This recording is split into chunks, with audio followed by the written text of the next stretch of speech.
Le Japon s'arme comme jamais auparavant, tout comme la montée en puissance militaire massive de la Chine dans le Pacifique. Le Japon est une terre de nombreuses merveilles, des temps anciens à nos jours. Le peuple japonais a émerveillé le monde par sa créativité et son innovation. Ils nous ont offert de nombreuses choses que nous utilisons et apprécions chaque jour, comme le sushi, les animés, les mangas, les jeux vidéo, les robots et les trains à grande vitesse. Mais le Japon est aussi une terre de lutte et de conflits. Tout au long de son histoire, le Japon a fait face à de nombreux ennemis et rivaux qui voulèrent le conquérir ou le dominer. Ces dernières années, le Japon affronte une nouvelle menace puissante, la Chine. La Chine a renforcé sa puissance militaire et économique dans la région et remet en question les intérêts et les alliés du Japon. L'une des questions les plus cruciales est Taïwan, une île démocratique que la Chine revendique comme sienne. Le Japon s'est engagé à soutenir les États-Unis dans la protection de l'indépendance et de la liberté de Taïwan face à l'agression de la Chine. Pour cela, le Japon investit dans son armée, en particulier sa marine, l'une des plus avancées et redoutables au monde. Et maintenant, il vient de dévoiler quelques armes secrètes qui pourraient changer la donne. Quelles sont ces armes et comment vont-elles influencer l'avenir du Japon et de la région? Dans cette vidéo, nous dévoilerons les 5 armes choquantes jamais vues auparavant que la marine japonaise vient de dévoiler. Vous ne croirez pas ce qu'ils sont capables de faire. Le ministère de la Défense du Japon a annoncé ses ambitieux projets de création d'équipements de pointe dans les prochaines années. Le ministère a révélé les détails des projets dans la demande de budget de la Défense qu'il a récemment soumise. La demande de budget pour l'exercice fiscal 2024 s'élève à 5,48 trillions de yens, soit l'équivalent de 49,6 milliards de dollars. Il s'agit d'une augmentation de 2,6% par rapport au budget de l'année précédente. L'une des armes que le ministère souhaite développer est un véhicule de surface sans pilote, USV, polyvalent de soutien au combat. Il s'agit d'un énorme navire de surface sans pilote qui peut effectuer diverses tâches pour soutenir les navires pilotés. Il peut combattre les navires et les sous-marins ennemis et les espionner. L'USV devrait mesurer environ 30 mètres de long et peser environ 200 tonnes. L'USV peut travailler de manière autonome ou suivre les instructions d'un centre de contrôle terrestre distant via des communications par satellite. Il peut également s'adapter à différentes conditions météorologiques et résoudre les problèmes par lui-même. De plus, il peut communiquer et travailler avec d'autres USV pour créer un réseau de plateformes sans pilote. L'USV utilisera l'intelligence artificielle et l'apprentissage automatique pour améliorer ses compétences et ses choix. L'USV pourra modifier sa charge utile en fonction de la mission. Il pourra transporter des capteurs, des missiles anti-navires et des torpilles pour attaquer des cibles ennemies. Il pourra également échapper aux menaces ennemies en plongeant dans l'eau, ce qui en fait un mélange de navires de surface et de navires sous-marins. Il utilisera la propulsion électrique et des piles à combustible pour prolonger sa durée de vie et réduire le bruit. La deuxième arme est un véhicule amphibie sans pilote ou UAV. Il s'agit d'un véhicule robotique qui peut soutenir un véhicule amphibie d'assaut piloté ou UAV que l'industrie de VE Mitsubishi est en train de développer. L'UAV est un véhicule à chenilles qui peut se déplacer sur terre et sur l'eau et transporter jusqu'à 21 soldats et 3 membres d'équipage. L'UAV aura l'apparence et les dimensions de l'AAV, mais il n'aura pas d'opérateurs humains et disposera de fonctionnalités plus avancées. L'UAV pourra travailler de manière autonome ou suivre les instructions d'un centre de contrôle terrestre via des communications par satellite. Il utilisera l'intelligence artificielle et l'apprentissage automatique pour choisir et s'adapter à différentes situations. Il pourra également communiquer et travailler avec d'autres UAV et AAV. Pour créer un réseau de plateformes amphibies, l'UAV pourra modifier sa charge utile en fonction de la mission. Il pourra transporter des capteurs, des missiles anti-navires et des torpilles pour attaquer des cibles ennemies. Il pourra également apporter des fournitures et de l'équipement aux soldats une fois qu'ils auront débarqué, en veillant à ce que l'opération dispose de suffisamment de ressources avec moins de personnel. L'UAV devra être capable de traverser les récifs qui sont courants sur les îles du Japon, ce qui nécessite une propulsion puissante. Pour cette raison, une technologie d'assistance électrique sera ajoutée pour réduire la taille du châssis et créer plus d'espace à l'intérieur du véhicule. Il est également prévu que la technologie de l'AAV soit utilisée pour l'UAV. Le ministère de la Défense du Japon a annoncé ses plans de recherche pour l'UAV de l'exercice fiscal 2024 à l'exercice fiscal 2027 et de le tester de 2026 à 2030. Le ministère espère que l'UAV améliorera les capacités et l'efficacité des forces maritimes japonaises à l'avenir. L'UAV fait partie des efforts du Japon pour renforcer sa position défensive face à l'agression croissante de la Chine et aux menaces nucléaires et balistiques de la Corée du Nord dans la région. La prochaine arme dévoilée est le torpilleur anti-torpille, ou ATT. La torpille de type 12 est une arme de pointe que la Force maritime d'autodéfense du Japon utilise depuis 2012 pour lutter contre la menace sous-marine des pays voisins. La torpille de type 12 est une arme polyvalente qui peut être lancée depuis différentes plateformes telles que des destroyers, des hélicoptères SH-60K et des avions de patrouille maritime P-1. La torpille de type 12 a une portée de plus de 50 km et une vitesse de plus de 50 nœuds, ce qui en fait l'une des torpilles les plus avancées au monde.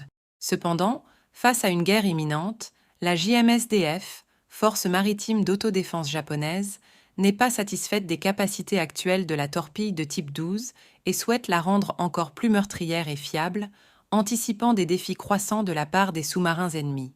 Ces sous-marins ennemis pourraient disposer de torpilles performantes, capables d'éviter ou de résister aux contre-mesures habituelles utilisées par la JMSDF. Ces contre-mesures sont appelées soft kill et consistent à utiliser des brouilleurs acoustiques et des leurres pour produire du bruit et des fausses cibles afin de tromper et distraire les torpilles ennemies. Cependant, ces méthodes de soft kill pourraient ne pas être suffisantes pour contrer les torpilles avancées que l'ennemi pourrait utiliser à l'avenir. Ces torpilles pourraient être équipées de capteurs intelligents et de systèmes de guidage capables d'ignorer le bruit et les fausses cibles pour continuer à poursuivre leur véritable cible. C'est pourquoi la JMSDF a prévu d'améliorer la torpille de type 12. Il souhaite lui donner une nouvelle fonctionnalité qui permettrait de détruire les torpilles haute performance tirées par les sous-marins ennemis. Cela s'appelle une capacité de hard kill, et c'est une méthode plus puissante et fiable pour arrêter les torpilles ennemies. Le hard kill signifie que la torpille de type 12 peut percuter et faire exploser les torpilles ennemies, veillant ainsi à ce qu'elles n'atteignent pas leur cible. De cette manière, la JMSDF peut protéger ses propres navires et avions des attaques des sous-marins ennemis. Pour mettre en œuvre cette capacité de hard kill, la JMSDF prévoit non seulement de mettre à niveau la torpille de type 12 elle-même, mais aussi le système sonar des destroyers qui la transportent.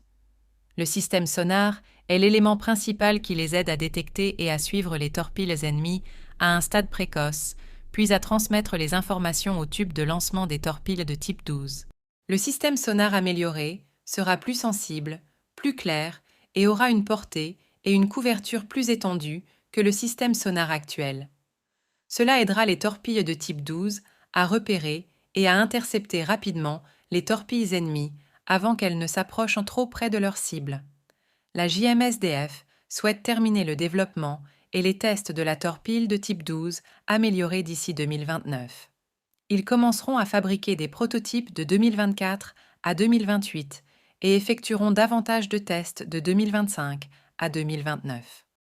Les tests comprendront différentes situations et conditions, telles que différents types et nombres de torpilles ennemies, différentes profondeurs et distances, ainsi que différents facteurs environnementaux. La JMSDF espère que la torpille de type 12 améliorée réussira tous les tests et montrera son efficacité et sa fiabilité dans la lutte anti-sous-marine. L'arme suivante qui a été dévoilée a été réalisée avec les États-Unis pour aider le Japon à faire face aux armes hypersoniques. Il s'agit d'armes qui se déplacent à une vitesse extrêmement élevée et peuvent changer de direction et de forme, ce qui les rend difficiles à arrêter. Elles comprennent des missiles balistiques anti-navires, ou ASM, et des véhicules hypersoniques planants qui visent les navires de guerre. Cette arme est appelée intercepteur à face planante, GPI. Le Japon a également décidé de développer un système par lui-même à installer sur les futurs destroyers, ce qui les rendra plus efficaces pour détecter et combattre les HGV et d'autres menaces. La première partie du système est un nouveau type de radar capable de suivre avec précision et fiabilité des cibles de petite taille, hautement manœuvrables et à grande vitesse. Ce radar est appelé un radar à réseau, phasé à bandes multiples, et utilise deux bandes de fréquences différentes pour obtenir les meilleures performances. La bande S est utilisée pour repérer les cibles éloignées, tandis que la bande X est utilisée pour suivre les cibles relativement proches. On prévoit également que le radar soit évolutif, c'est-à-dire qu'il puisse être adapté à la capacité de production d'énergie et à la taille du navire. La technologie au nitrure de gallium, qui est un matériau semi-conducteur à haute efficacité et stabilité thermique, sera également utilisée pour rendre le radar plus puissant. La fabrication du radar se fera de 2024 à 2028 et les tests seront effectués de 2029 à 2030. La deuxième partie du système est un nouveau système de gestion des combats pour les destroyers, qui est le logiciel qui gère et coordonne les différents capteurs et armes à bord. L'idée est de créer un système évolutif, flexible et intelligent, capable de faire face aux environnements de sécurité changeants et complexes. L'évolutivité sera assurée grâce à une architecture ouverte, qui est un principe de conception permettant d'ajouter facilement de nouveaux équipements à l'avenir. La flexibilité sera obtenue en utilisant l'intelligence artificielle pour faciliter la prise de décision et la planification opérationnelle plus rapide et plus précise, ainsi que pour réduire la charge de travail de l'équipage en raison d'une population en diminution. L'intelligence sera démontrée en combinant les informations radar et d'autres capteurs pour garantir la capacité de faire face à de multiples menaces, y compris les HGV, et pour fournir une conscience situationnelle et des conseils tactiques. La recherche sur le CMS sera menée de 2024 à 2028 et les tests seront effectués de 2028 à 2030. La dernière arme qui a été présentée est un nouveau missile solaire, ou SAM, qui accompagnera le radar et le CMS. Le Japon va également développer un nouveau système de missiles capable d'abattre les HGV dans les airs. Ce système de missiles est appelé l'amélioration de la capacité du nouveau missile solaire pour navire, ou NSAM-C2 pour faire court. Il est basé sur le nouveau missile solaire, qui est un nouveau type de missile que le Japon vient d'acquérir pour ses forces navales dans le cadre du budget de la défense pour l'exercice 2024. Le NSAM-C2 présentera plusieurs améliorations importantes par rapport au NSAM, ce qui le rendra plus puissant contre les HGV. La première amélioration concerne le système de recherche, qui aide le missile à trouver sa cible. Le système de recherche du NSAM-C2 sera plus performant pour repérer et suivre les HGV volant à haute altitude, à grande vitesse et sur des trajectoires inhabituelles, ce qui les rend difficiles à arrêter. Le système de recherche utilisera un mélange de capteurs infrarouges et radars pour repérer et verrouiller la cible, ainsi que pour ajuster la trajectoire du missile en conséquence. La deuxième amélioration concerne les propulseurs latéraux, qui sont de petits propulseurs situés sur les côtés du missile. Les propulseurs latéraux rendront le missile plus agile à haute altitude, où l'air est moins dense et où le missile a moins de contrôle. Les propulseurs latéraux permettront au missile de changer rapidement et précisément de direction et de suivre de plus près les mouvements de la cible. La troisième amélioration concerne le système de contrôle de tir, ou FCS, qui est le logiciel qui gère et guide le missile. Le FCS du NSAM-CE sera plus performant pour gérer des situations complexes et changeantes impliquant des HGV et d'autres menaces. Le FCS utilisera les informations du radar et du CMS pour déterminer le meilleur moment et l'angle de tir, ainsi que pour collaborer avec d'autres missiles et armes. Que pensez-vous de ces armes? Et comment pensez-vous que les ennemis du Japon réagiront? Faites-nous part de cela dans la section des commentaires. Merci d'avoir regardé et à bientôt pour une autre vidéo. Restez connectés.